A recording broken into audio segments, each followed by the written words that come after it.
Welcome to this video on the Clinical Field Guide to Dermatology.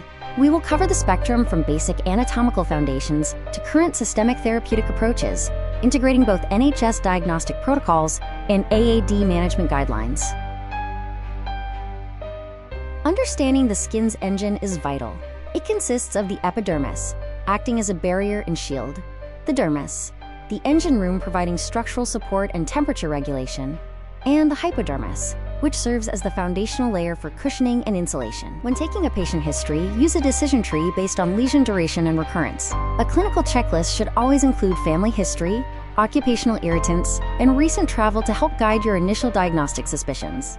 Accurately identifying skin lesions requires a standard morphology lexicon. This includes distinguishing between macules and papules, identifying fluid-filled vesicles or bullae, and recognizing pustules, ulcers, and crusts to properly describe skin topography. Acne vulgaris is a common disorder of the pilosebaceous unit. Primarily affecting teenagers, it can persist into adulthood. Understanding its progression from microcomedones to inflammatory papules and nodules is essential, especially given the risk of permanent scarring.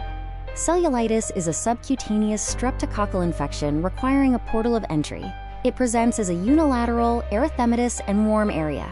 Differentiate it from contact dermatitis, and maintain a high alert for systemic symptoms that indicate a need for urgent assessment. Shingles, or herpes zoster, results from the reactivation of the varicella virus.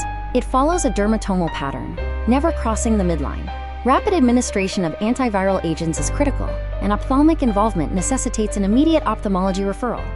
The psoriasis variant matrix distinguishes between chronic plaque psoriasis and guttate psoriasis. The former is a chronic condition, while the latter is often an acute, eruptive response to streptococcal infection, typically resolving within months.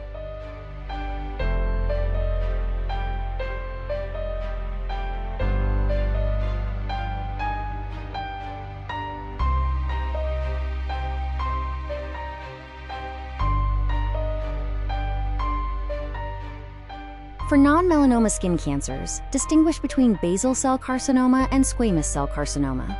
BCCs often appear as pearly papules with rolled edges, while SCCs are typically hard, indurated, and potentially invasive.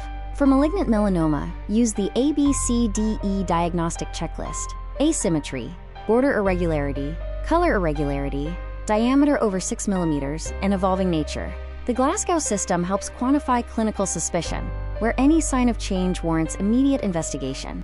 Atopic dermatitis is now viewed as a condition driven by systemic comorbidities, including mental health, immune-mediated conditions, and bone health, rather than being just a surface-level skin concern. Current AAD guidelines for atopic dermatitis strongly recommend moisturizers and various topical treatments like calcineurin inhibitors and corticosteroids. Some therapies, such as bleach baths, are conditionally recommended, while topical antihistamines are generally recommended against. For systemics and biologics in treating atopic dermatitis, newer agents like biologics and JAK inhibitors represent the current standard of care.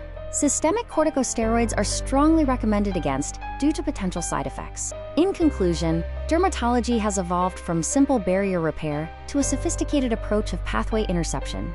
We now treat the skin as an active, integrated immune organ, marking a major shift in how we manage complex dermatological conditions.